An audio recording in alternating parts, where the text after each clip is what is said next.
కోరమండల్ మనగ్రోమర్ వారు రైతులకు అందిస్తున్న మరొక సరికొత్త సేంద్రియ ఉద్దీపన ఉత్పత్తి ఇంపెల్. ఇంపెల్ ప్రత్యేకతలు. ఈ ఇంపెల్లో హార్మోన్లు మరియు ఎంజైమ్స్, అమినో యాసిడ్స్ మరియు మెగ్నీషియం, జింకు, పొటాష్ల యొక్క గ్లూకోనేట్స్లను కలిగి ఉంటుంది. ఇది పూర్తిగా నీటిలో కరిగి ఆకులపై పిచికారీ చేసినప్పుడు ఆకుల పత్రహరితాలచే గ్రహించబడును.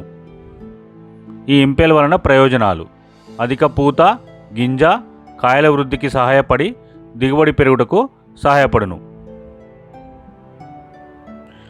ఈ ఇంపెల్ మొక్కలలో పత్రహరితంను పెంచి కిరణజన్య సంయోగ క్రియకు తోడ్పడుతుంది. అంతేకాకుండా కాయకు, గింజలకు ఆహార పదార్థాల రవాణాలో సహాయపడును. ప్రోటీన్స్, పిండి పదార్థాల ఉత్పత్తికి సహాయపడును. ఈ ఇంపెల్ను అన్ని రకాల పంటలపై వాడవచ్చును. ఇంపెల్ వాడవలసిన మోతాదు: ఎకరానికి 500 ml 200 లీటర్ల నీటిలో కలిపి పిచికారీ చేసుకోవాలి.